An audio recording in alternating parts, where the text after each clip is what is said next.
This podcast was produced by OAR FM Dunedin with support from New Zealand On the Air.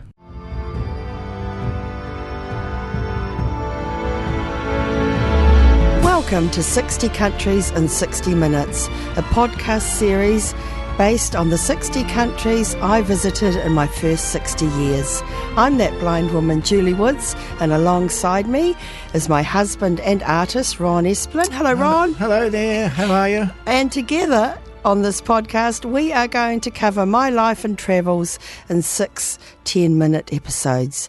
This is podcast 2 and decade 2 from 1976 to 1985. What is the illustration for this podcast, please, Ron? Well, the illustration this time is of the Australian outback, which is a very interesting thing to paint. Because, of course, it's very different from New Zealand, but it has a certain splendour in that it is you're somewhere in the middle of nowhere. It's very hot.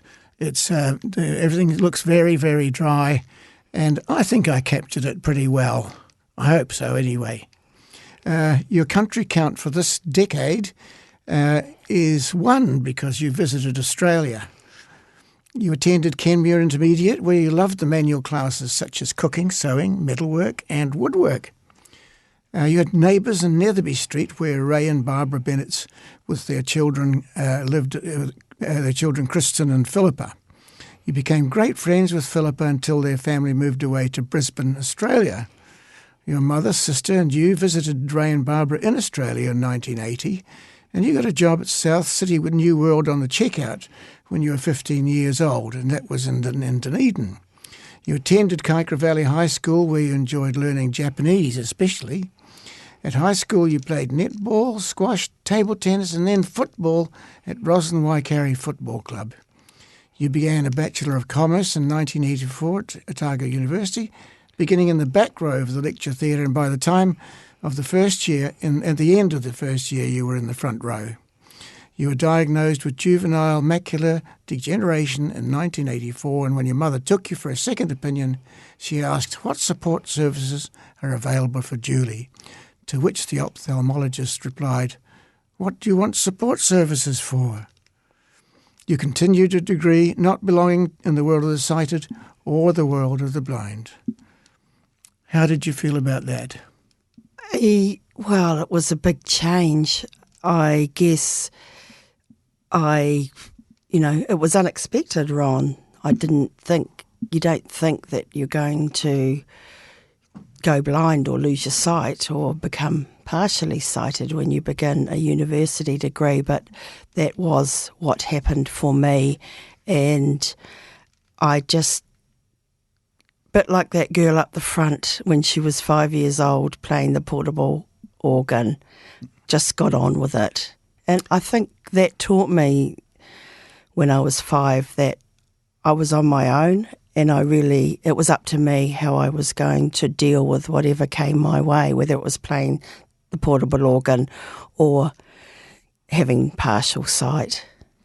Your country visited at this time was Australia. What was that like for you? Australia was amazing because it was so different. I just thought everybody lived the way I lived in Netherby Street in Mornington, Dunedin.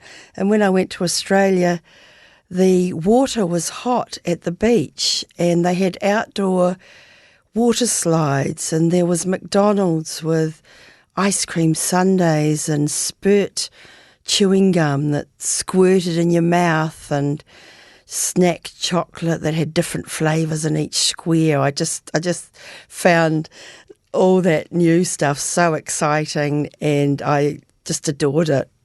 How wonderful it was that you got a job when you were so young at South City New World. How did you get that job? Like I got most of my jobs rocking up and asking if they had a job. I think I must have taken a CV, although I can't think at 15 what on earth I had on it. I guess I'd put my musical things that I'd learnt, the ukulele and the piano, and not sure how that was relevant for working on a checkout, but apparently it was, because I got employed as a checkout operator, and I started on a Thursday night from 4 till 9, and then I did Friday shifts 4 till 5:30, and Saturday from 9:30 to 12:30, which gives you an idea of how different times it was with those closing times. I remember we had to learn the specials because there was no scanning machines, and when we started our shift for the first time in the week, we had to sit down in front of a trolley of groceries and a list of specials that we had to identify the groceries and the price as the special it was for that week. So I think that was a really great mental exercise when I look back. I kind of approach life in that way whenever I do anything now. Really good practice. I got promoted from the checkout and went to the delicatessen, which I enjoyed because I liked food, and I spent 7 years at South City New World, and it supported me in my university education. Perhaps it was a portent of things that were to come, and it's interesting that you learned Japanese.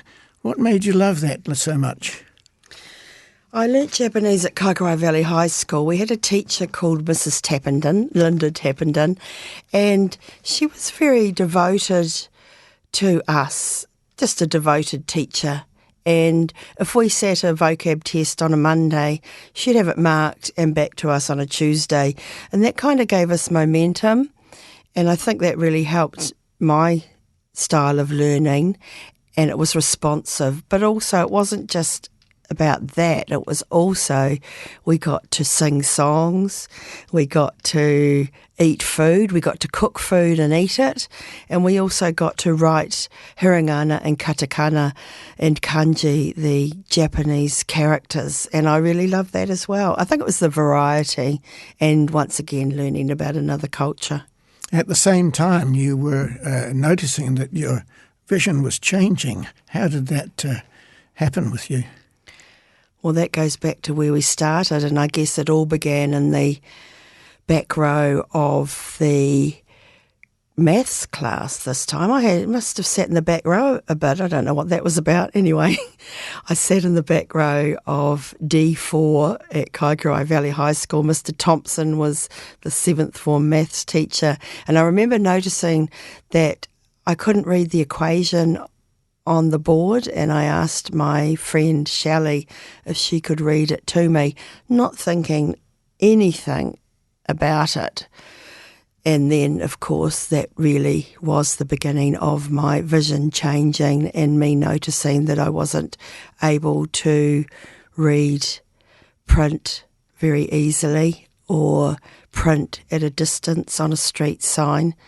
And I did carry on and do my degree, but it was a challenge, and I think probably there were no disability support services in those days, so I was on my own and no support services, but I did do it and I did graduate, which I'm pleased about.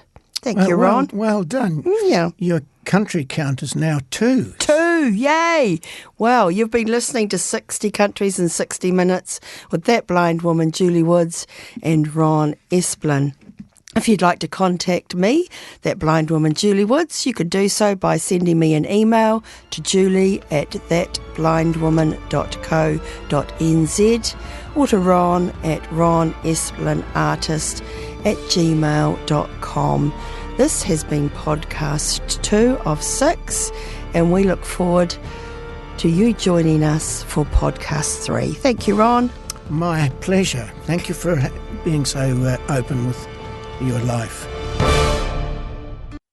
I'm that blind woman, Julie Woods, proud sponsor of 60 Countries in 60 Minutes. After going blind in 1997, I said why not so many times. I am now a professional speaker, author, advocate and coach.